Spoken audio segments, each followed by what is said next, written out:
해주시기 바랍니다. 그리고 오늘부터는요, 지금까지 해왔던 어법 학습이랑은 좀 이제 달리 진행을 할 예정입니다. 그거는 제가 이따가 다시 한번 말씀을 드릴게요. 일단 데일리 테스트 먼저 보고요.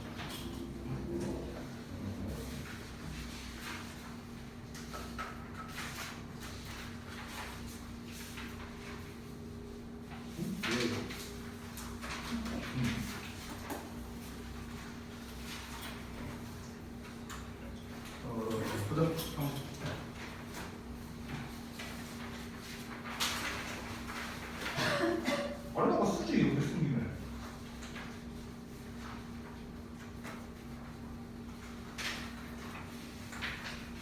아니 그래서 말아가는 거야. 생각하는 거야 지금. 나 진짜.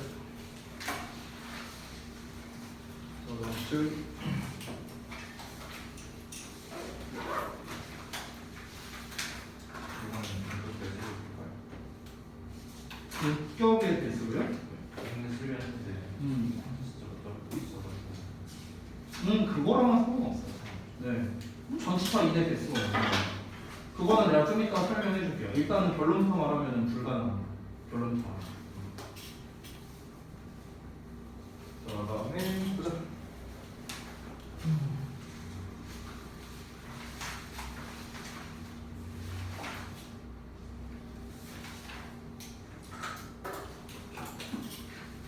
중등부 애들 단어 컨테스트 혹시 본 거 알아? 평소에?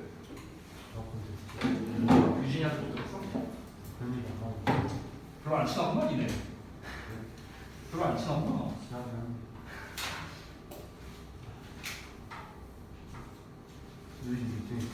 응? 몇 등이었더라? 2등이었나? 3등이었나? 아니 전체에서는 아니 전체에서는 그래도 10등 안에 들 거야. 잘했어.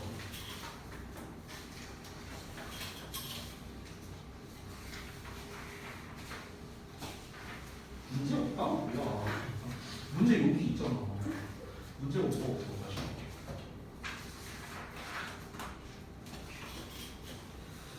네, 잘 될 것 같습니다. 네. 자, 일단은 데일리 테스트 피드백 먼저 하고 그 다음에 제가 어떻게 할 건지 좀 설명을 드릴게요.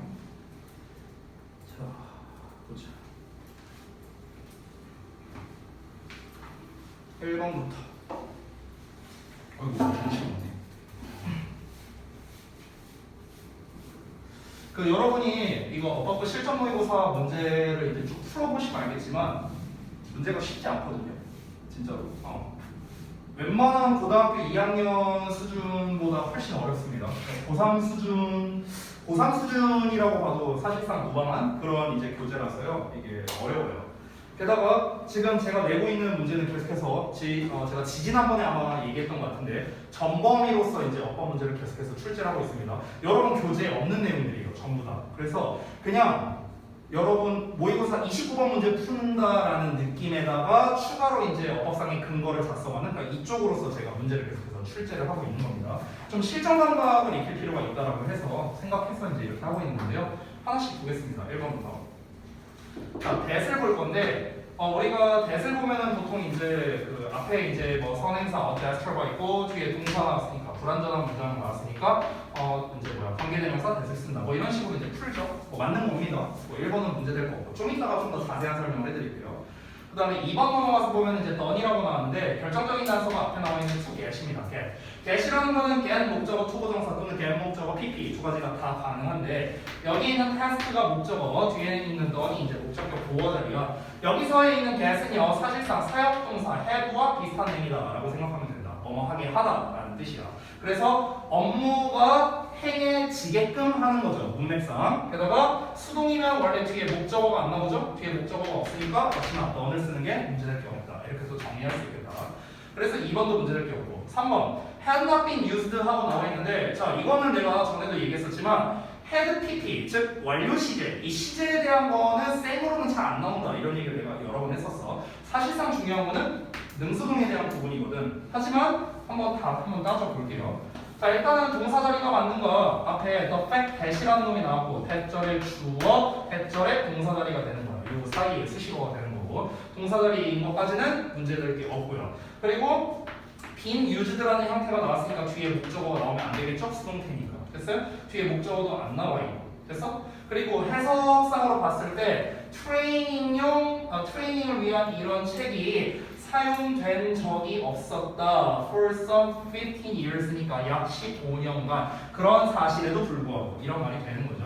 그러니까 여기서도 뭐 문맥상 뭐 문제될 것도 없고요. 앞에 나와 있는 여기에서 뒤에 나와 있는 had라는 게 과거로 나왔으니까 얘보다 더 이전에 일어났다라는 거겠죠. 즉 그들이 GE 매니저의 행동 전반에 걸쳐서 대단한 영향력을 여전히 미쳤다라고 나와 있거든. 그러면 과거 시점에 이미 대단히 영향을 끼치고 있는 건데 이 과거 이전, 즉 대과거부터 요 과거 시점까지 그 트레이닝용 교재가 사용된 적이 없었다라는 맥락이니까 대과거를 써도, 그러니까 과거 완료를 써도 상관이 없다. 이렇게 볼 수 있는 겁니다.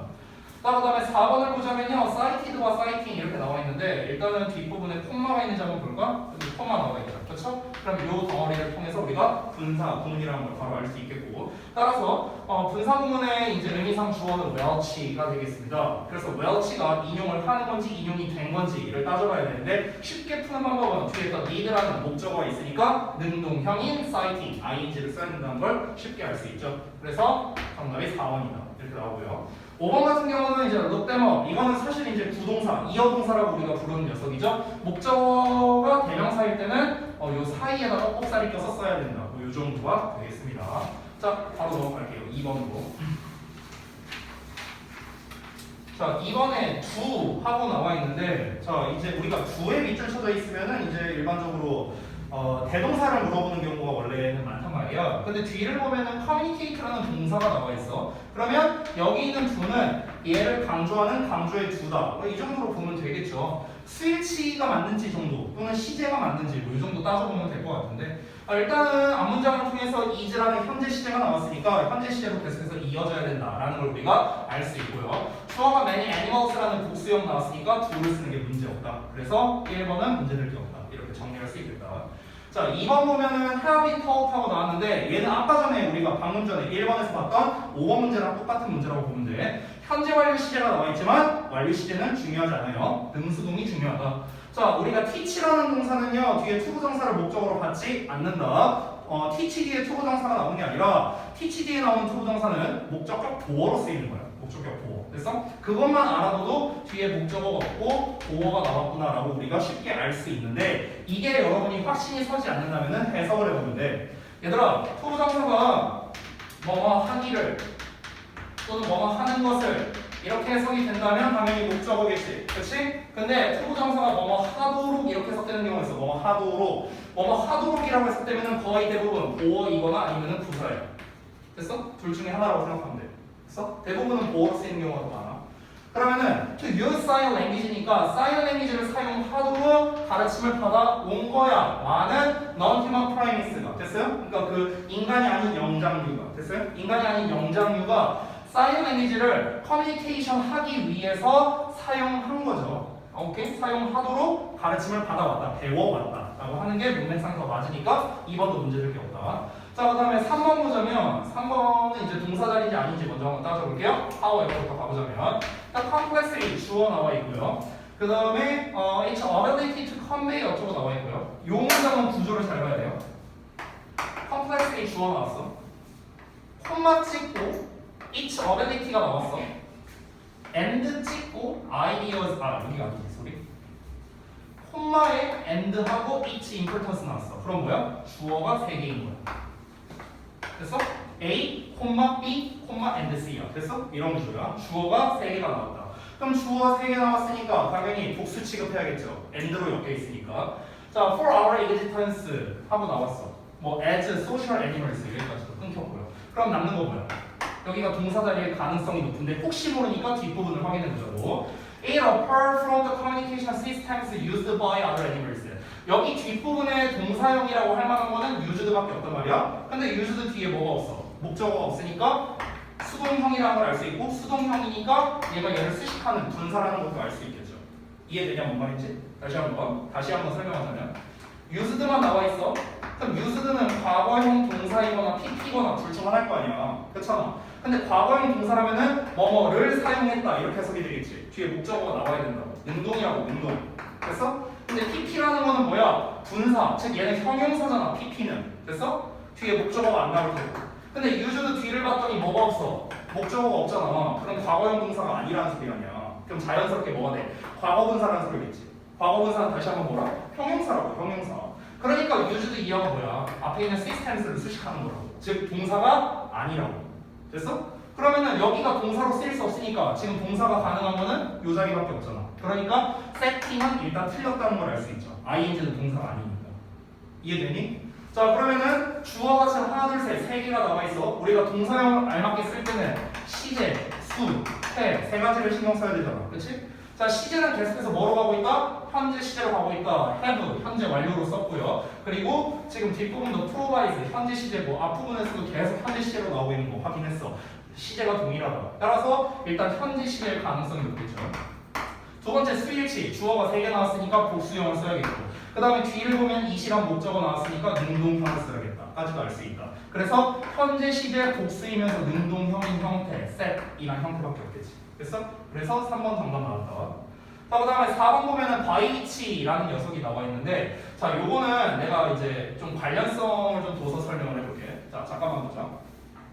아까 재훈이가 쌤한테 질문을 했던 건데 굉장히 좋은 질문이었거든요. 이 부분에 대해서 제가 좀 설명을 드릴 테니까 여러분이 뭐 어디가 됐든 좀 필기를 해주시면 감사하겠습니다. 자, 잘 보세요. 여러분께 좀 질문을 할 테니까 여러분이 좀 답변을 주시면 좋겠습니다. 내가 어떤 한 구조를 보여줄 거거든. 그리고 그 구조 사이에 빈칸을 들어놓을 거야. 그러면 그 빈칸에 뭐가 들어가야 되는지를 여러분이 아는 대로 한번 맞춰보시면 돼요. 아시겠죠? 자, 일단 앞에는 명사가 나옵니다. 여기가 빈칸 자리고요. 뒤에는 완전한 문장이 나옵니다. 자, 이런 구조야. 이런 구조야. 자, 이런 구조라면 이 빈칸에 들어갈 수 있는 건 뭐가 가능할까요? 여러분이 한번 써보세요. 지금 아무데나. 아무데나 좋으니까 이 구조를 써보고 이 빈칸에 들어갈 수 있는 걸 한번 써보세요. 단 여러분이 쓰실 때 주의점. 만약에 여러분이 that을 쓴다면요, that 이렇게만 쓰면 안 됩니다. 이 that이 뭔지를 써야 돼요. 뭐 관계사의 대신지 접속사의 대신지 뭔지는 써줘야 됩니다. 알겠죠? 여러분이 아는 대로 한번 다 써보세요. 아는 대로. 아는 대로.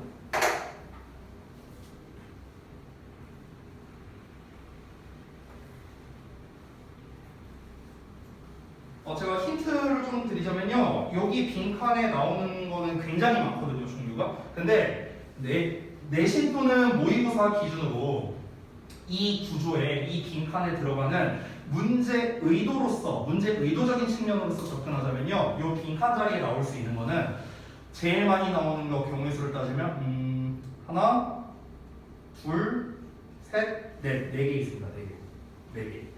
4개가. 그러니까 시험에서 자주 나오는 거 기준으로 말한 거예요. 4개입니다. 4개. 4개 다 못 써도 돼요. 여러분이 아는 대로만 써보세요.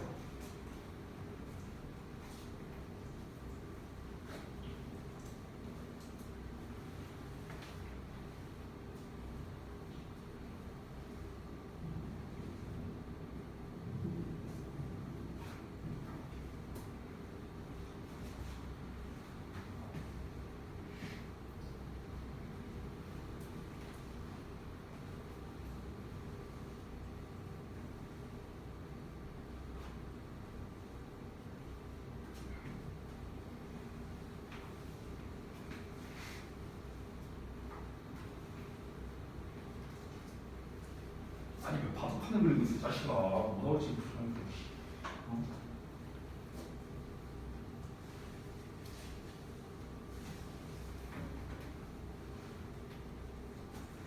자, 제가 한번 써볼게요. 제가 한번 써볼 테니까 여러분이 쓴 것과 한번 비교해 보시기 바랍니다. 자, 일단 첫 번째 동격 접속사 대시입니다.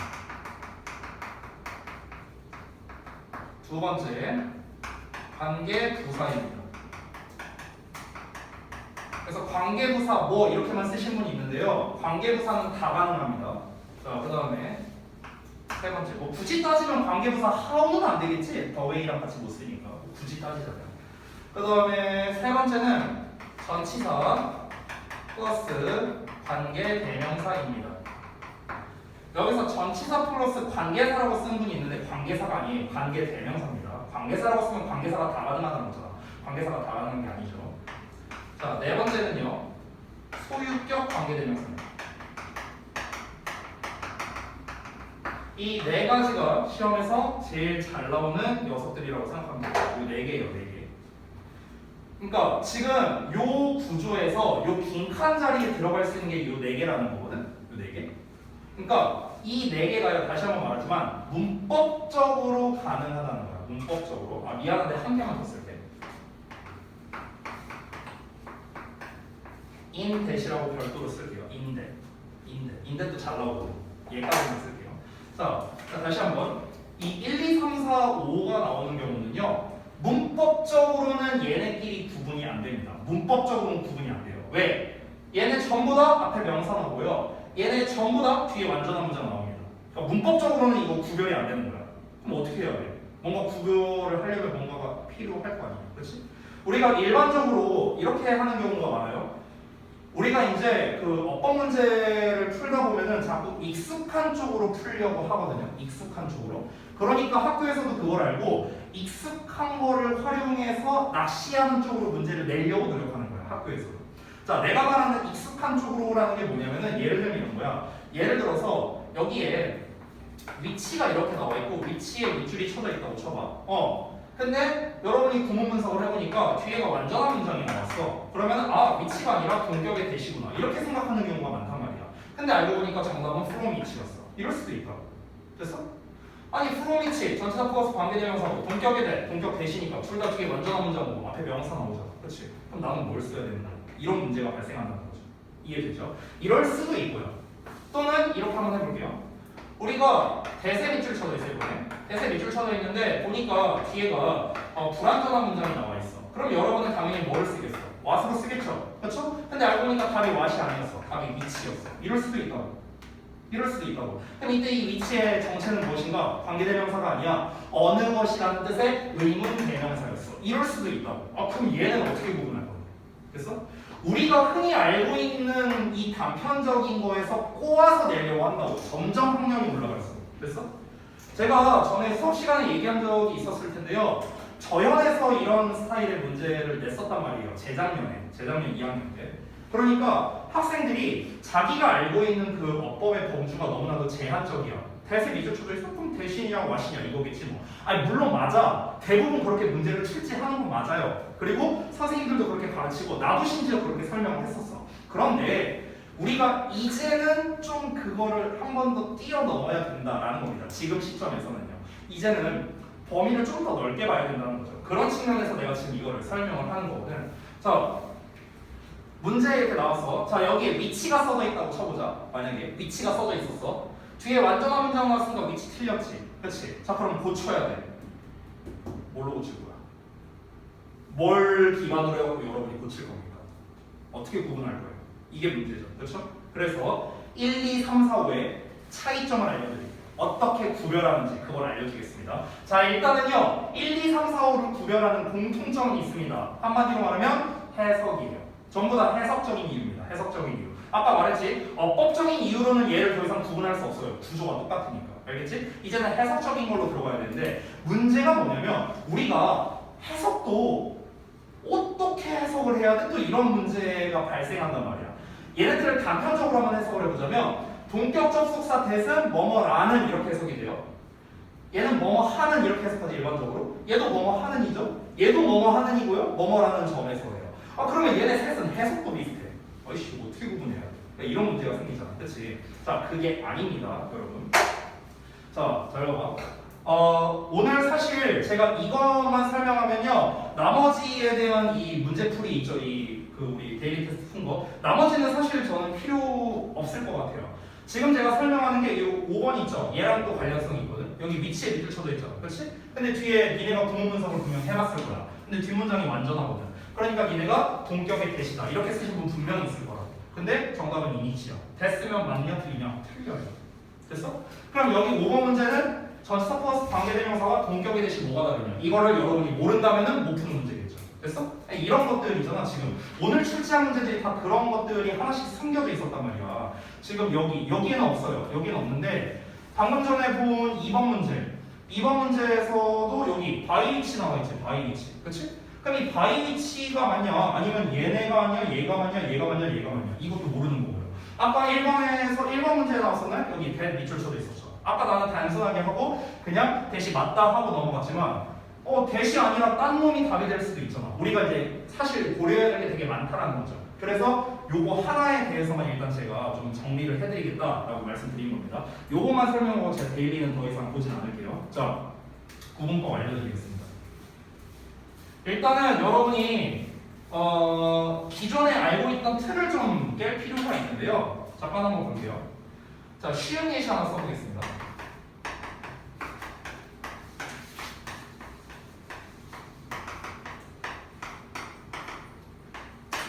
자, 이런 문장이 있고요.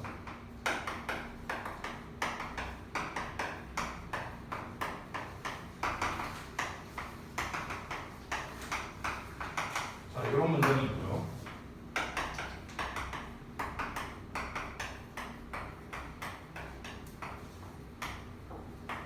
자, 이렇게 있습니다. 우리가 중3이라면요, 저는 이거를 이렇게 설명할 겁니다. 어떻게 설명할 거냐? 얘들아, 지금 여기 관계대명사 나오고 뒤에 불완전한 문장 나왔지? 근데 전치사로 끝나면은 얘를 이렇게 앞으로 뺄 수 있어. 그러면 뒤에 완전한 문장이 되고, 전치사 플러스 관계대명사는 관계부사 외워로 바꿀 수도 있다? 중3이라면 내가 이렇게 설명할 거야. 자, 지금 내가 설명하고자 하는 거는 그걸 말하고자 하는 게 아닙니다. 자, 그게 아니에요. 우리는 보통 중등부 때 이 세 가지가 다 똑같다고 배웁니다. 아니, 똑같은 거 맞아요. 똑같은 거 맞는데 어떤 표현을 쓰든 전달하는 데 문제가 없어요. 근데 여러분, 우리는 지금 뭘 배우려고 하는 거야? 얘네의 차이점을 지금 보려고 하는 거잖아. 차이점을. 지금 여기에서 벌써 뭐 나왔어? 관계대명사 나왔지. 전치사 플러스 관계대명사 나왔지. 관계부사 나왔어요. 이 세 가지가요, 해석이 미묘하게 조금 달라요. 조금 다릅니다. 됐어요? 이거는 여러분이 이 관계부사니 관계대명사니 이런 것들에 대한 개념을 조금 자세히 알아야 되거든. 자, 우리 다시 원점으로 돌아오자. 여러분이 중학교 2학년 때로 한번 다시 돌아오자.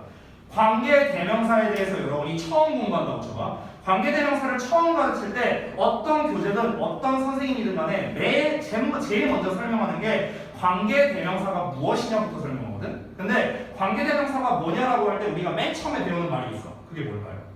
관계대명사는 뭐와 뭐의 결합된 형태다. 뭐라고 그러지?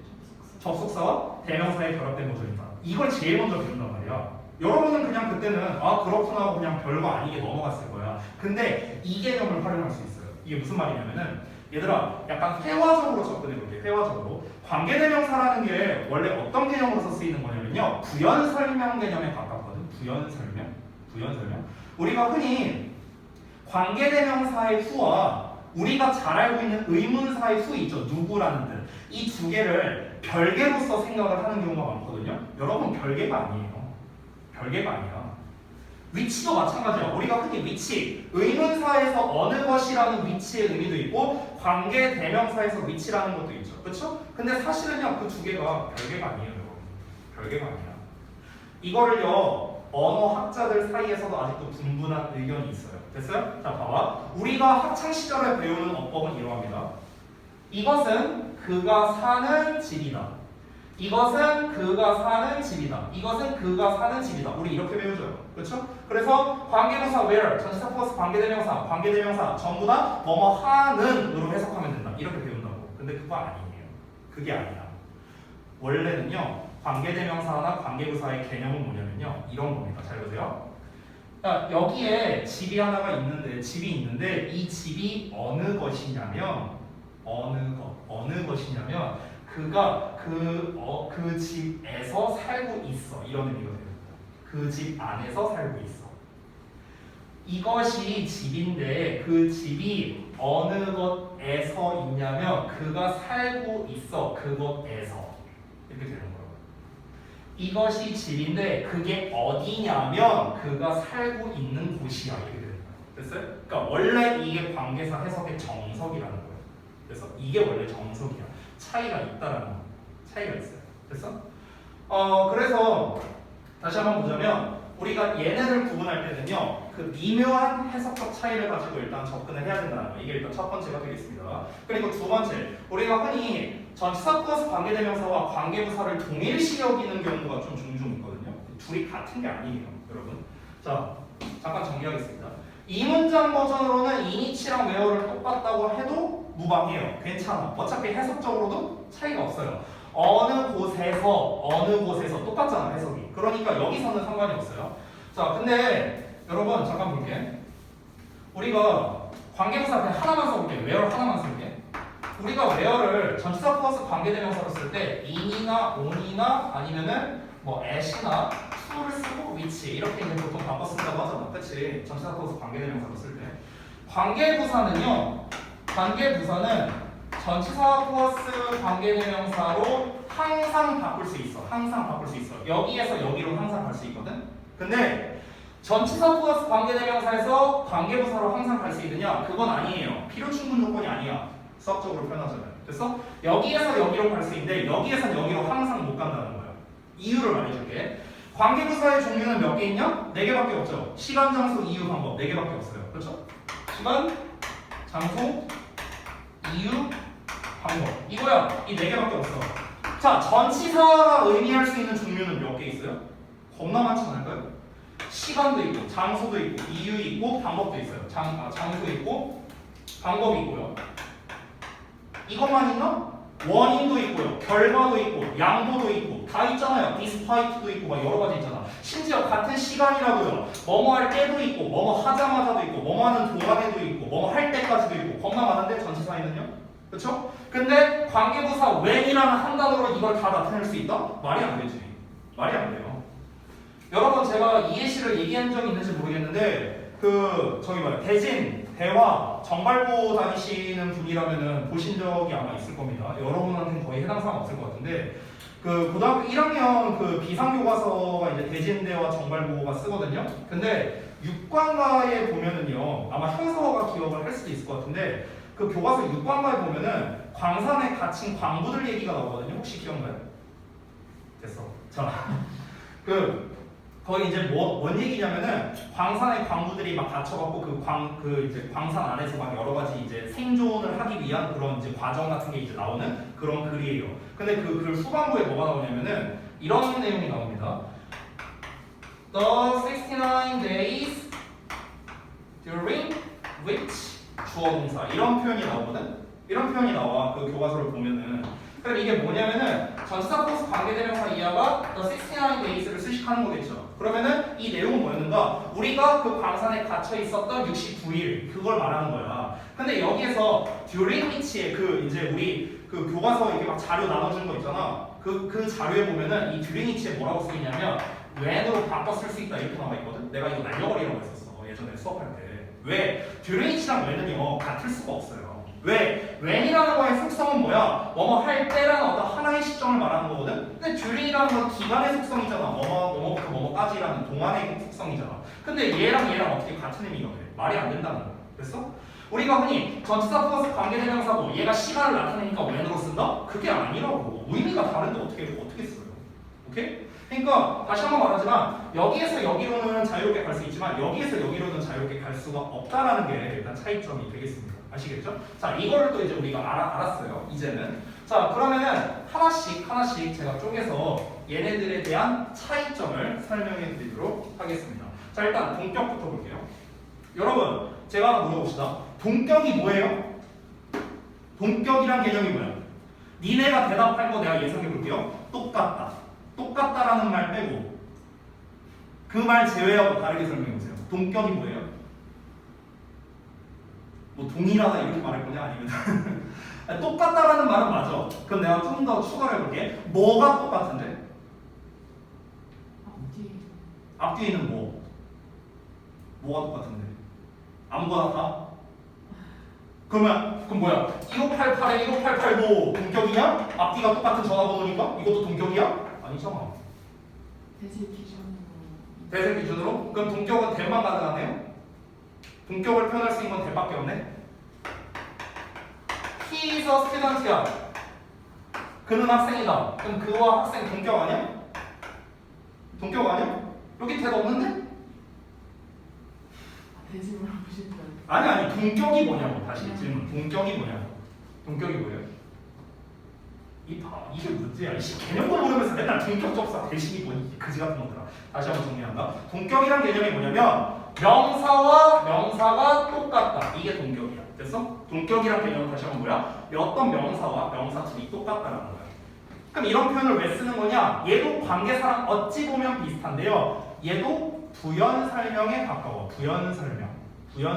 근데 부연 설명? 그렇지. 부연 설명에 가깝지. 예를 들어서 다짜고짜 제우스 이렇게 말했어. 제우스. 근데 이 내가 말한 제우스가 그 올림푸스에 나오는 그 무슨 뭐 신들의 왕의 제우스를 말하는 건지, 아니면 내가 자주 가는 제우스 호프집을 말하는 건지, 아니면은 어떤 회사 이름 제우스를 말하는 건지 어떻게 알아 얘네가? 모르잖아. 그러니까 표현을 하는 거야. 제우스 딱 하고 난 다음에 이제 뭐가 나오는 거야? 콤마 찍고 내가 자주 가는 술집이 막 이런 식으로 나오는 거야. 됐어? 그럼 이 두 개가 뭐야? 동격이 되는 거야. 어떤 명사와 어떤 명사가 똑같다라는 거니까. 그래서 일반적으로 동격을 쓰는 경우는요, 어떤 전문 용어가 나오거나 사람들이 모를 만한 어떤 대상이 나왔을 때, 됐어? 또는 사람들이 헷갈릴 만한 추상적 개념이 나왔을 때, 그래서 동격이 나오는 거야. 그래서 내가 예전에 설명한 적이 있는데 동격적 숙사 앞에는 주로 추상명사가 많이 나온다 이런 얘기를 했었어. 됐어? 그래서 정리한다. 동격적 숙사는요, 일단 앞에 추상명사가 나와. 보통 그렇다고. 보통 추상명사가 어떤 건데 너무나도 많지. 특히 우리 지문에 독해에서 많이 나오는 거 the fact, the possibility, 뭐 the ability 뭐 이런 것들, the necessity 뭐 이런 단어들. 됐어요? 이런 게 다 추상명사예요. 추상명사. 눈에 보이지 않는 관념적인 개념들. 됐어요? 추상명사가 보통 나와. 그리고 하나 더 말해줄게 얘들아. 동격적 숙사, 요 자리에 동격적 숙사 대시 가능하려면요, 앞에 나와 있는 명사와 이제 대절이 나올 거 아니야. 그럼 얘와 이 대절 사이에 비동사를 집어넣고 이 문장을 해석했을 때 그게 성립해야 돼요. 자, 다시 한번 말합니다. 그러니까 무슨 말이냐면은, 자, 이거 추상명사 나왔어, 대절 나왔어, 뒤에 완전한 문장 나왔어. 이렇게 나왔다고 쳐봐. 그러면 당연히 이 대시 동격일 거 아니냐. 그렇잖아. 그럼 이 동격인지 아닌지 얘를 확인하려면은 여기에다가 is 같은 걸 집어 넣으라고. 그래서 해석해보라고. 예를 들어 이 추상명사가 또 fact가 나왔어. 이렇게 나왔다고 쳐봐. 그러면 사실은 대절이다. 이렇게 해석을 해야 된다고. 이게 성립해야 돼. 그래야만 동격의 대세를 쓸 수 있는 거야. 이해돼? 다시 한번 동격은 뭐라고? 이 명사랑 대절이라는 명사가 똑같아야 되니까. 그러니까 우리가 is가 됐든 are가 됐든 비동사를 넣어서 성립해야만 동격 대세를 쓸 수 있다는 거야. 정리됐어? 이게 첫 번째다. 다시 한번 동격적 숙사 대시 성립할 수 있는 조건마다 보통은 앞에 추상명사가 나온다. 이건 부수적인 거야. 중요한 건 뭐다?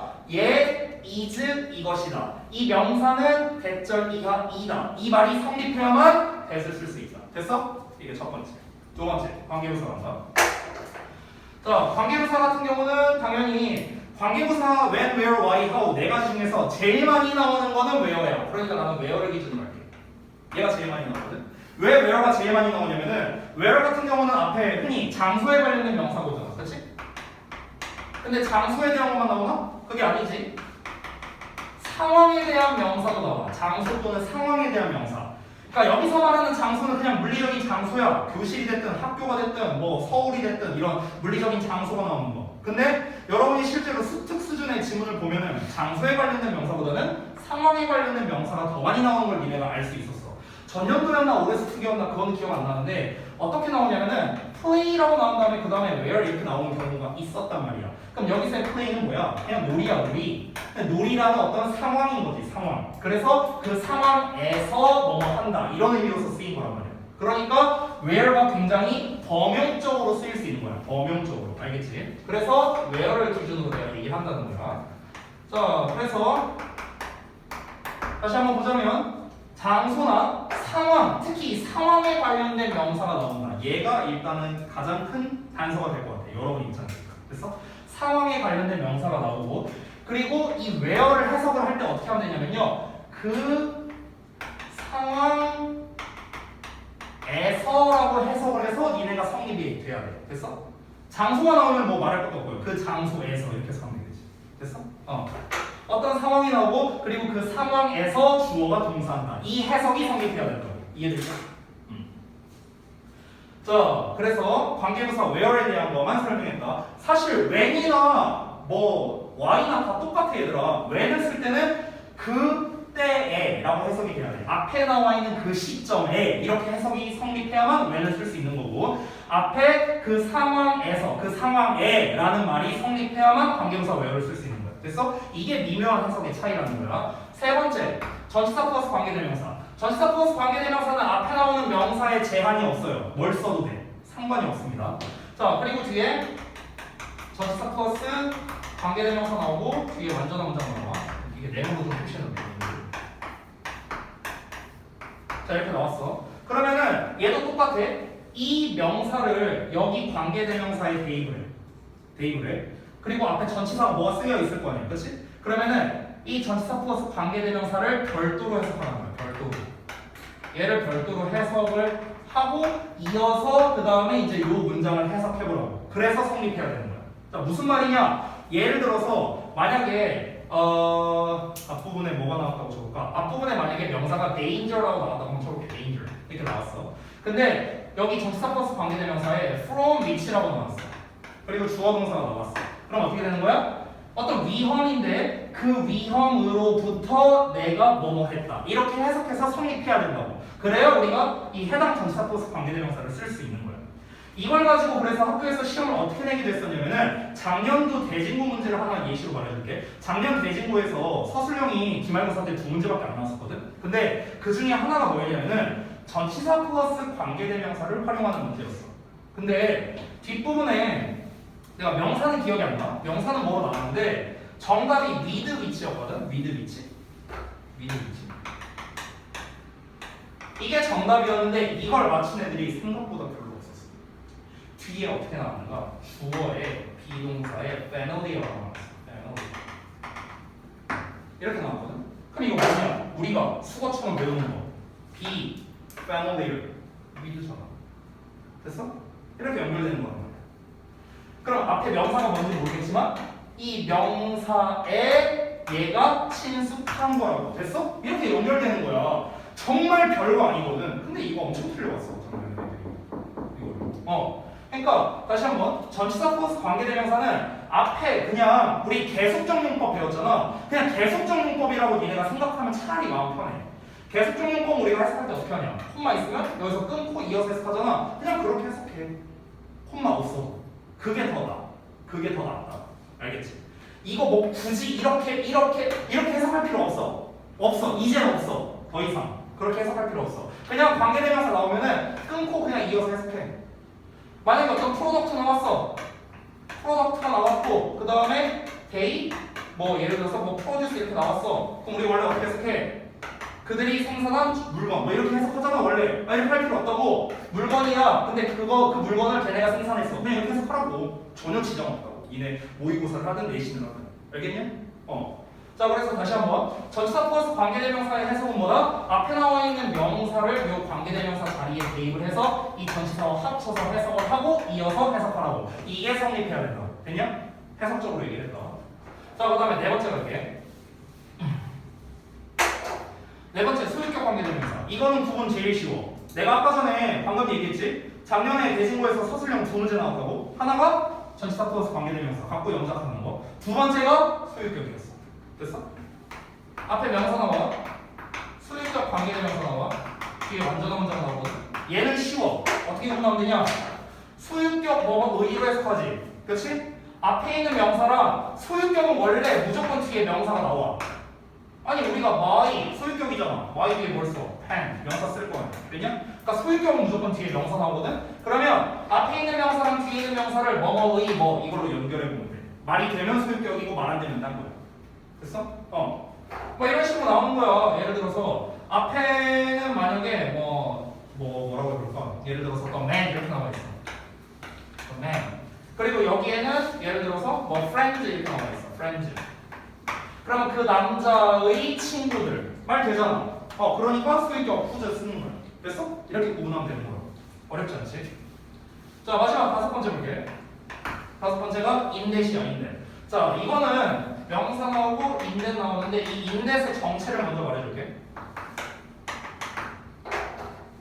이는 그냥 전치사야. 이 대은 명사절 접속사야. 그럼 구문부석상으로는 어떻게 되는 거냐면 인이 전치사잖냐. 전치사 뒤에는 뭐 써야 돼? 명사 써야 되지. 그래서 대절이라는 명사절이 나온 거야. 됐어? 이렇게 되는 거야. 근데 접속사 대에서 원래 완전이랑 짝이잖아. 완수불명. 완전한 문장은 수 또는 접속사랑 짝이니까. 완전. 됐죠? 그러니까 이 명사절이 전치사에 대한 목적으로 쓰인 거야. 그러니까 구문상으로 일단 문제가 없는 거야. 구문상으로는 이거 하고 해석은 어떻게 하냐면은 인댓이라는 것 자체가 뭐뭐라는 점에서 지금까지 우리가 한 거랑은 좀 차이가 있거든. 2, 3, 4번에 공통점이 있어. 전부 다 관계사가 들어간다는 공통점이지. 2, 3, 4는 전부 다 형용사절이거든. 형용사절. 그래서 앞에 나와 있는 명사를 다 꾸며준단 말이야. 일단 문법적으로. 동격은 형용사는 아니지만 어쨌든 앞에 있는 명사와 똑같다 이런 속성을 가지고 있지. 근데 인댓은 좀 달라. 인댓은 부사야. 부사. 이 덩어리가 부사야. 그래서 사실은 인댓은 앞에 명사가 안 나올 수도 있어. 앞에 명사는 중요한 게 아니야. 인댓이라는 애는. 됐어? 근데 학교에서 시험을 낼 때 또는 평가원에서 낼 때는 보통 앞에다가 명사를 써놔. 왜? 인댓 써야 돼? 이니치 써야 돼? 이거랑 헷갈려. 됐어? 이니치를 쓰면 어떻게 돼? 요게 되는 거죠. 전치사 플러스 관계되는 명사. 그치? 인댓을 쓰면 뭐가 돼? 이게 5번이 되는 거야. 5번. 됐어? 해석이 달라. 인댓을 쓰면은 그리고 그것에서 주어가 동사한다. 이렇게 해석되겠죠. 인댓을 쓰면 어떻게 되는 거야? 뭐뭐라는 점에서 뭐뭐한다. 이렇게 해석이 되는 거야. 해석이 달라. 그러니까 인댓은 뭐야? 그냥 요 해석만 알면 돼. 뭐뭐라는 점에서. 됐냐? 자, 지금 5개를 설명했어. 구문상으로는 내가 설명한 게 없다. 어법상으로 뭐 설명한 거 없어. 전부 다 뭐야? 해석적 차이야. 해석적 차이. 그리고 가장 기본적인 의미로서만 접근을 했어요. 동격이란 게 뭐냐? 관계 부사는 뭐고, 관계 대명사는 뭐고, 각자 기본적인 의미만으로 내가 접근을 한 거다. 알겠죠? 그래서 얘네를 사실은 상정을 해서 여러분이 봐야 돼요. 여러분이 그러면 문제를 풀 때 선생님 그러면 우리가 이 상황이 됐을 때는 이거를 다 고려해야 되는 거예요? 라고 물어본다면요. 안타깝지만 그렇습니다. 안타깝지만 이거를 다 고려를 해야 돼요. 근데 일반적으로 잘 봐봐. 이 상황이 됐을 때 이거를 다 우리가 고려하고 앉았으면 어떤 일이 벌어집니까? 시간이 오래 걸리겠죠. 그렇죠? 그럼 우리가 최대한 시간을 효율적으로 써야 될 거 아니야. 문제풀이를 할 때는. 그래서 그거를 단축시켜주는 방법을 알려드릴게요. 어떻게 하면 되냐면 일단 너네가 기존에 알고 있는 대로의 일단은 한번 해보세요. 기존에 알고 있는 대로. 내가 말하는 기존에 알고 있는 대로는 뭐야? 대세 밑줄 쳐져 있는데 틀렸다? 그러면 와시다. 보통 이렇게 풀잖아. 얘네가 보통. 위치에 밑줄 쳐져 있는데 틀렸다? 뒤에 완전한 문장 나왔다? 그럼 보통 어떻게 써? 보통 대수로 쓰잖아, 얘네가. 뭐 여기에서 니네가 갑자기 if나 whether를 신경 써? 아니잖아. 그러면은 일단 니네가 아는 거에서 풀어. 웬만하면 실제는 거기서 되니까. 근데 거기서 끝나면 안 돼. 끝내지 말고 니네가 바꾼 걸로 해석도 해야 돼. 해석. 여러분 내가 누누이 말하지만 우리가 지금 하는 거는요. 문법이 아니고 어법이야. 어법 끝이란 말이야. 우리가 지금 하고 있는 교재도요. 어법이라는 개념 자체가 뭐냐면 문법과 해석의 결합을 어법이라고 말하는 거야. 얘들아. 알겠어? 그러니까 어법이라는 거는요. 어디까지나 해석적 개념이 들어가야 돼. 니네가 여기 실전 문제 풀어보면 알겠지만 해석 안 하면 못 푸는 문제가 수두룩해요. 수두룩해. 어법적 사실, 개념만으로는 풀 수 없는 문제가 상당히 많이 있습니다. 고2, 고3, 고2, 2학기, 고3 수준 정도 되면 이 정도로 나와. 그러니까 반드시 니네가 어법 문제를 풀 때는 풀고 해석을 해야 돼. 해석 안 하면 그냥 땡이라는 거야. 땡. 알겠어? 그러니까 단편적으로 접근하지 말고 단편적으로. 자, 어법이라는 것 자체가 출제 비중은 낮은 편이에요. 내가 다시 한번 당위성을 얘기할게요. 출제 비중은 낮아. 모의고사에서 한 문제밖에 안 나오죠. 3점짜리로. 그리고 내신에서도 기껏해야 한 2문제 정도 나옵니다. 많아야 3문제야. 근데 다시 한번 니네가 3등급을 목표로 하는 사람들이라면 내가 어법을 수업을 아예 안 할 거야. 그냥 독해만 하겠지. 근데 아니잖아. 우리 1등급 노리는 사람들이잖아. 1, 2등급 특히 1등급 노리는 사람들이죠. 모의고사도 마찬가지고. 우리는 뭐 하나라도 빠져서는 안 되는 완벽하게 다 맞추는 것을 우리는 목표로 하는 그런 반이란 말이야. 그러면 어법 같은 경우가 특히 내신을 기준으로 한다면요. 배점이 높은 편이잖아. 3.4에서 3.7점 된단 말이야. 객관식으로 한 문제당. 그러면은 두 개 날라가면 7점이야. 너네가 여태까지 내신 시험 6번이나 봐서 알잖아. 7점이라는 게 얼마나 큰 점수인지 너네가 나보다도 더 잘 알 거 아니냐. 그렇잖아. 그러니까 우리는 뭐야? 무조건 빠르고 정확하게 맞춰야 돼. 맞춰야 돼. 어떻게 해라? 니네가 알고 있는 상식선에서 일단 어법 문제를 풀어라. 그렇지만 해석이 반드시 들어가야 된다. 안 그러면은 오답률이 굉장히 올라간다는 거야. 항상 해석해야 돼. 어법 문제도 항상 해석해야 돼. 내가 그 지난번에 그 여러분이 어법과 실전 모의고사에서 저한테 물어봤던 문제가 있거든요. 시연이가 물어봤었고 그때 이제 아마 현수도 물어봤고 재훈이도 물어봤던 문제였던 걸로 기억하는데요. 내가 그 문제가 2018년도 수능 문제다라고 하면서 소개해줬던 적이 있었거든요. 그걸 내가 보여줄게. 직접 보여줄게. 잠깐 쉬는 시간 갖고 보여줄게. 우리 좀 쉬었다 하자. 시간이 좀 지났으니까. 쉬는 시간.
쉽죠?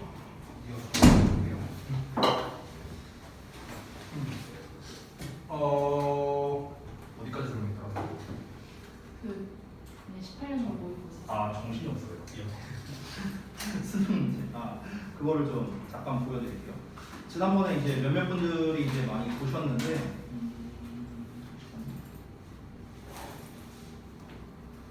18년도 시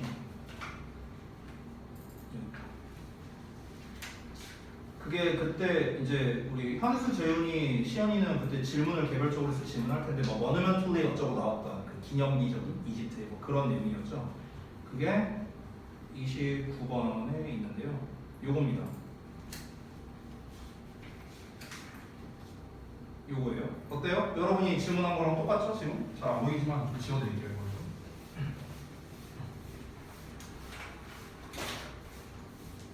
자, 요 문제입니다. 요 문제. 똑같죠? 질문. 그렇죠? 3점짜리고 당연히. 요게 이제 나왔었는데, 자, 그러니까 제가 뭐 계속해서 이제 말씀드리는 거지만 이제 해석을 안 하고는 이제 풀 수가 없는 문제라는 게 바로 이런 거를 말하는 거죠. 이런 거를.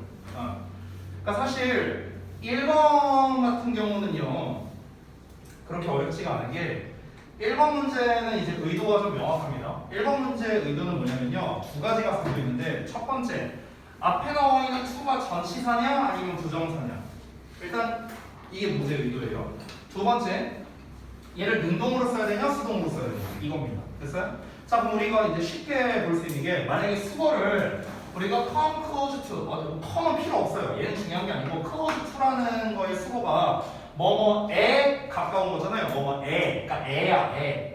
이 to가 애라고 해석되는 건 전치사잖아. 그러니까 당연히 뒤에는 동명사를 써야 된다라는 거를 알면은 쉽게 일단 해결이 가능하고요. 게다가 뒤에 the basic characteristic of Egyptian art라는 목적어가 나왔으니까 능동형을 써야 된다라는 것도 알 수 있습니다. 그러니까 1번은 문제될 게 없다. 아주 쉽게 풀 수 있어요. 문제는 얘예요. 2번 여기 did에 이제 밑줄이 쳐져 있었는데 이게 실제로 이제 정답률이 굉장히 낮았었던 문제였는데요. 지금 이 2번을 한번 볼게요. 내가 두의 밑줄 쳐져 있으면 뭐라? 대동사 문제의 가능성이 높다라고 얘기를 했었습니다. 뒤에 목적어가 안 나와 있죠. 지금 did가 나왔는데 그 목적어가 없다는 것 자체가 대동사 문제라는 걸 시사하는 겁니다. 아시겠죠? 그러면은 결국 이 녀석의 문제 의도는 뭐냐면 did 쓸래 was 쓸래거든. 문제 의도가. 그럼 우리가 일반적으로 대동사 문제를 풀 때는 앞에 있는 동사를 볼 거 아니냐, 그렇지? 근데 앞에 나와 있는 동사가 이거야. has been achieved란 말이야. 됐어? 그러면 얘는 좀 극단적으로 가자면요, has를 써도 돼요. 여기서 has는 조동사죠, 그렇죠? 여기 be 나왔죠, 비동사도 나왔죠, achieved 일반 동사도 나왔죠. 다 가능한 거야, 다. 그러면은 지금 이제 일반적으로 근데 has를 이제 쓰는 경우는 이제 없으니까 얘는 제외해도 돼요, 사실은. 그래서 did냐 was냐로 그냥 접근해도 되거든. 그럼 만약에 did가 정답이라면 뭐가 되는 거야? 이 did가 그냥 achieved라는 거야, achieved. 됐어? 능동이라는 소리죠, 그렇죠? 그냥 achieved니까. was라면은 뒤에 achieved가 생략된 거지. 그럼 뭐야 얘는? 수동이라는 소리죠, 그렇지? 그럼 잘 봐봐. 처음에 표면적으로는 대동사 문제야. did냐 was냐니까. 근데 우리가 살펴보니까 어때요? 능수동 문제죠? 그렇죠? 근데 우리가 일반적으로 능수동을 풀 때는 앞에 있는 놈, 앞에 있는 의미상의 주어가 하는 거면 능동, 당하는 거면 수동, 또는 뒤에 목적어가 있냐 없냐 이걸로 푼단 말이야. 근데 얘는 하필이면 대동사야. 대동사는 원래 목적어가 안 나와. 능동이고 수동이고 나와요. 됐어? 그러면은 얘는 우리가 기존에 쉽게 풀던 뒤에 목적어가 있냐 없냐 이걸로 못 풀어요. 능수동 문제지만 못 푼다고. 그러면은 이제 우리가 해석을 해야 돼. 앞에 있는 주어가 하는 건지 되는 건지. 근데 주어가 뭐야? 이시야. 그럼 주어가 또 뭡니까? 대명사가 나왔어. 그럼 이 대명사가 뭘 지칭하는지도 알아야겠네? 그렇죠? 결론부터 말하면은 the quality of monumentality예요. 이 시간에 듣는 미리 말씀드리면. 됐어? 그럼 이걸 다 했어. 근데 이것만으로 풀 수 있냐? 못 풀어. 지금 우리가 다 밝혀냈지만 이걸로 did가 답이냐 was가 답이냐를 알 수가 없다고. 최종적으로 뭘 해야 돼? 해석해야 돼. 해석해야 돼. 해석 안 하면 어때? 못 풀어요. 이거는 절대로 풀 수가 없습니다. 됐어?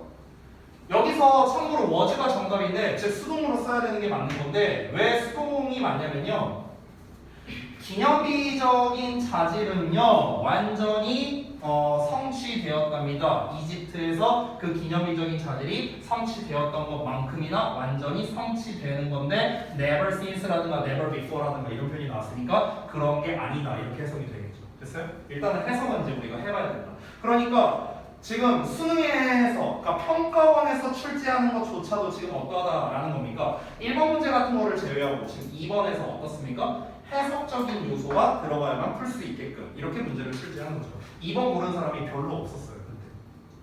그때 이게 3년 전에 시행됐던 수능 문제입니다. 그러니까 평가원에서도 이렇게 출제를 한다고요. 수능에서도. 근데 내신에서는 어떠냐? 내신에서도 당연히 해석과 문법을 결합한 쪽으로 문제를 출제한다. 그러니까 내가 다시 한번 강조합니다, 여러분. 계속해서 강조할게요. 반드시 우리가 어법 문제를 풀 때는 해석을 해봐야 됩니다. 반드시. 필수예요. 이거 선택사항이 아닙니다. 물론 해석을 안 하고 풀 수 있는 애도 있어요. 이런 애들처럼요. 안 할 수도 있죠. 근데 웬만하면요, 여러분 절 관련된 거나 해석이 필요한 어법들이 있거든요. 걔네들은 반드시 해석을 해봐야 돼요. 자, 해석을 반드시 해야 되는 애들이 있습니다. 대명사, 병렬구조, 대동사 문제. 됐어? 다시 대명사, 대동사, 병렬구조야. 대명사, 대동사, 병렬구조. 됐어? 얘네들은 해석이 필수야, 필수. 해석 안 하면 못 풀어, 그냥. 아예 푸는 게 불가능해. 대명사, 대동사, 병렬구조. 알겠지? 그리고 나머지는 좀 부수적인 요인이에요. 부수적인 거. 나머지는 대체적으로 해석을 안 해도 풀 수 있는 애들이 많아. 근데 나머지 여러 어법 중에서 특히 절 관련된 어법 있죠. 절 관련된 거. 접속사나 관계사나 의문사나 이런 애들. 얘네들은요. 웬만하면 해석을 해야 돼. 검토 삼아서. 검토 삼아서. 그 이유는 제가 아까 전에 여기다 5개를 써줬죠. 됐어요? 그러니까 해석을 해봐야 된다라고 얘기를 하는 겁니다. 모든 문장을 다 해석하라라는 게 아니에요. 전략적으로 접근하라고. 아시겠죠? 자, 그러면 이제 뭐 책에 있는 설명은요 솔직히 말하면 별 의미 없습니다. 지난번에 잠깐만 진도 어디까지 나왔어요? 33초까지가 진도를 나갔었던 것 같은데요. 뒷부분에 전치사, 접속사 뭐 이렇게 나와 있는 것들이 있습니다. 이거 오늘 진도 안 나와도 돼. 이건 중요한 게 아니에요. 오늘 제가 설명드린 게 훨씬 더 중요한 요소입니다. 여러분이 그거만 좀 잘 기억해 주세요. 자, 제가 아까 전에 어법에 대해서 이제 약간 좀 달리 이제 좀 접근을 할 거다라는 얘기를 했습니다. 자, 그래서 그 방식에 대해서 차라리 좀 한 시간 동안 설명을 해드릴게요. 자, 지금까지 여러분이 어법을 하실 때는 어떻게 했죠? 제가 항상 문제 풀고 모든 번호에 대한 어법상의 근거를 작성했고 그리고 뭐 모르는 단어 조사하고 이렇게 이제 숙제를 내줬었죠. 자, 이거에 대해서 약간 좀 변화를 줄 겁니다. 일단은요 문제풀이 양을 조금 늘릴 거예요. 문제풀이 양을요. 지금까지 양이 사실 많은 건 아니었습니다. 우리가 좀 더 질적으로 접근을 해서 제가 문제 양을 많이 준 건 아니죠. 근데 양적인 부분도 저는 분명히 좀 중요하다고 생각을 합니다. 여러분의 감각을 키우는 데 있어서요. 그래서 풀이 방법을 알려드리겠습니다. 어떻게 하냐면 일단은 제가 숙제를 내줄 때 풀이하는 숙제를 내줄 거고요. 일단 숙제를 낼 때 풀이하는 숙제 그리고 마찬가지로 뭐 어법상의 근거 작성도 할 거예요. 이것도 할 거야. 하긴 할 건데 지금까지 여러분이 이렇게 쓸 겁니다. 어떤 문제가 나오면은 1번은 아니다. 왜냐하면은 얘가 일단 클러스터에서 2가 전치사니까 동명사로 쓰는 게 맞는 거고 그리고 뒤에 목적어가 있으니까 능동영어로 써야 된다. 이렇게 썼을 거라고 얘네가 여태까지는 풀면서 썼을 거야. 풀면서 쓰라는 게 아니에요. 과정을 내가 써줄게. 첫 번째, 일단은 시간을 재고 풉니다. 그냥 푸는 거예요. 근거고 나발이고 쓰는 게 아니라 그냥 푸는 거야. 니네 모의고사 푼다는 생각으로. 알겠죠? 여기서 시간을 잰다는 건요. 이거 조금 번거로울 수도 있는데 얘들아 한 문제별로 시간을 좀 재주셔야 돼요. 이거 좀 번거로울 수 있어. 근데 어쩔 수 없어요. 그러니까 스탑워치를 좀 설정을 하셔갖고요. 시작하고 여러분이 바로 이제 푸세요. 문제를. 그냥 정답 체크만 하면 돼. 체크만. 그리고 체크하고 끝나고 끄면 됩니다. 그러면은 그 걸린 시간이 있겠죠. 그 걸린 시간을 문제 상단에다가 좀 써주세요. 문제 상단에다가. 아시겠죠? 예를 들어 내가 한 20문제 풀라고 했다고 쳐보자. 그러면은 20문제에 대해서 그걸 각각 써주시기 바랍니다. 각각. 알겠죠? 일단은 시간 재고 푸는 이유가 뭐냐면요. 이 어법 문제 풀이 권장 시간은 1분 30초입니다. 수능 기준이에요. 1분 30초 내로 문제를 풀어야 돼. 근데 지금 당장 내가 너네한테 1분 30초 만에 풀라고 하면요. 그게 쉽지 않을 겁니다. 이거 아니 내가 아까 전에 쌤 해석도 하라면서요. 근데 해석도 하고 어법 문제도 푸는데 어떻게 1분 30초 만에 풉니까? 불가능해요. 불가능해. 근데 이거를 우리가 어쨌든 시간을 단축하려고 이제 좀 노력을 해야 되잖아요. 그래서 현재 여러분이 보편적으로 시간이 어느 정도 걸리는지를 제가 확인할 필요가 있습니다. 네, 그렇기 때문에 일단은 좀 번거롭겠지만 당분간은 하나하나 여러분이 시간을 재면서 풀어주시기 바랍니다. 한 문제 단위예요. 한 문제 단위.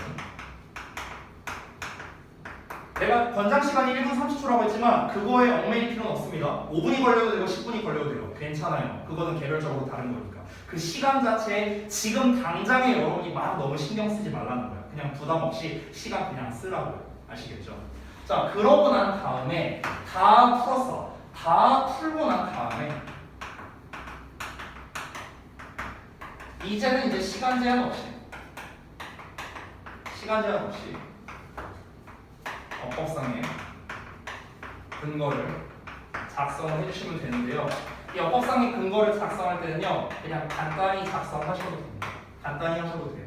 괜찮아요. 내가 데일리 테스트 답지에 쓰는 것만 막 구구절 필요 없어요. 지금 여러분이 보통 그 어법상의 근거를 쓸 때 되게 간단하게 쓰잖아요. 데일리 테스트 볼 때는 제가 쓰는 것만큼 써주셨으면 좋겠어요. 근데 숙제에서는 그럴 필요가 없다는 겁니다. 숙제에서는 그냥 간단하게 쓰셔도 돼요. 아시겠죠? 그렇죠? 이런 거 예를 들어서 쓸 거다. 전치사 뒤에 목적어 있음, 동명사, 등동태. 그냥 이렇게 쓰라고. 그냥 이 정도로만 쓰라고. 이 정도로. 간단하게만 쓰셔도 된다는 겁니다. 자, 일단 숙제 한 세트는 이거예요. 아, 물론 채점은 해야겠죠. 됐어요? 자, 여기까지 했어. 그러면 이제 여러분 제가 이 책에서 더 이상 진도 나갈 거는 그렇게 많지 않아요. 물론 34쪽부터 진도를 나가긴 나갈 거야. 오늘은 진도가 중요한 게 아니라서 안 한 것뿐이에요. 근데 이제 제가 그 여러분께서 이제 뒷부분은 다 그냥 죄다 문제예요. 죄다 문제. 그냥 다 모의고사 실전 문제란 말이야. 그렇기 때문에 이제 여러분께서 이제 이거를 학원에 들고 오셨을 때는요. 학원에서는 제가 개별 첨삭만 거의 해줄 겁니다. 이제는요. 이거 앞부분 진도 끝나면 거의 개별 첨삭만 해줄 건데 이 개별 첨삭을 이제 어떻게 할 건지 그것도 좀 설명드릴게요. 어떻게 하시면 되느냐?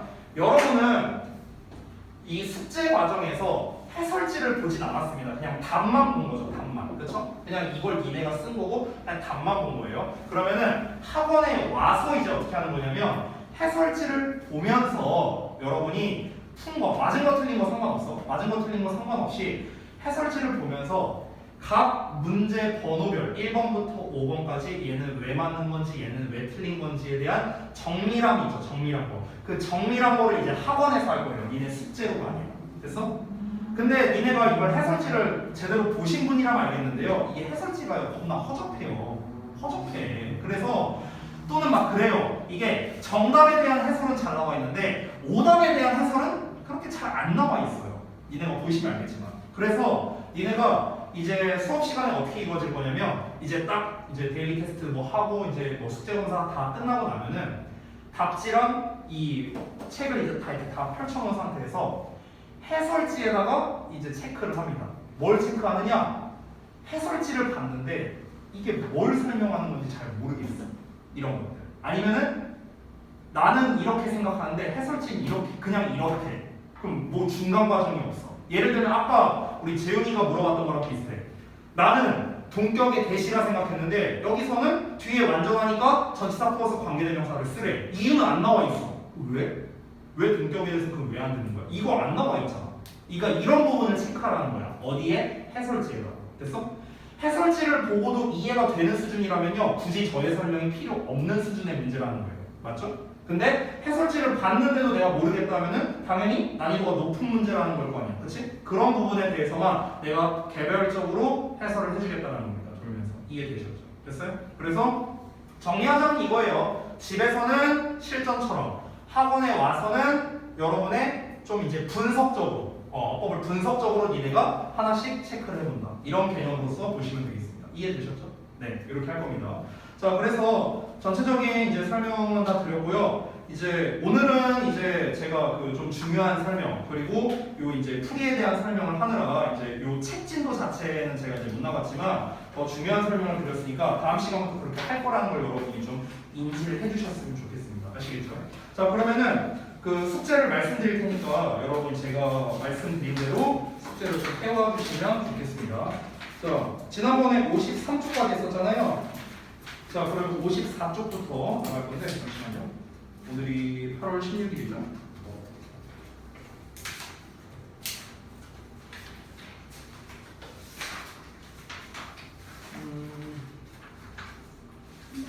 네? 오늘 숙제부터 하는 거죠? 예.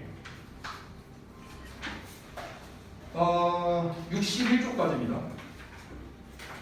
54부터 61까지요. 자, 여기까지 어떻게 해라? 일단은 첫 번째 문제별로 시간 재고 풀기예요. 그리고 두 번째로는 다 풀고 나서 간단히 어법상의 근거를 작성하시고요. 어법상의 근거까지 작성하고 그 다음에 채점을 하세요. 순서상으로. 아시겠죠? 이렇게 해보시면 됩니다. 되셨죠? 자, 그래서 일단 숙제는 다 말씀드렸고 단어 테스트만 보고 마치도록 하겠습니다. 단어 테스트랑 여러분 그 검사할 거 있죠? 저기 뭐냐 화이트라벨 검사는 오늘이 마지막이죠? 아마 제 기억으로 오늘이 마지막이었던 것 같아요. 그래서 그거랑 그 다음에 그 단어 해오신 거 검사를 좀 하고 마치도록 하겠습니다. 자, 그 단어를 내가 뽑았었거든, 단어장을. 근데 단어 시험지가 없어져갖고 죄송해요. 내가 금방 다시 뽑을게요. 아까 내가 뽑아놨는데 시험지가 없어져갖고 금방 뽑아서 드릴게요. 오늘은 25단어 보고 커트라인 없습니다. 13에서 15강이고요. 아까 제가 공지했다시피.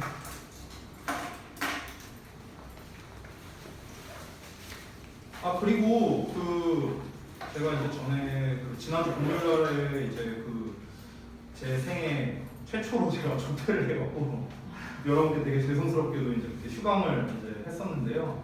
그 부분에 대한 이제 보강을 좀 진행하려고 하는데 원래는 수요일날 하려고 했거든요, 보강을. 근데 수요일 생각해보니까 저게 있잖아요. 설명회가 있잖아요, 여러분이. 그쵸? 8시 반부터.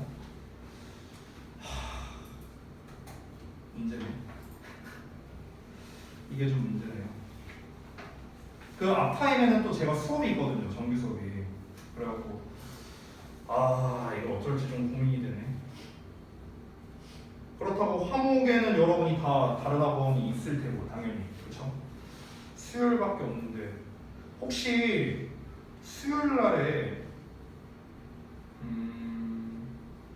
잠시만요. 혹시 수요일 날에 5시에 올 수 있어요, 여러분? 학원에? 안 돼요? 다 다른 일정이 있어요? 학교 계약 때문에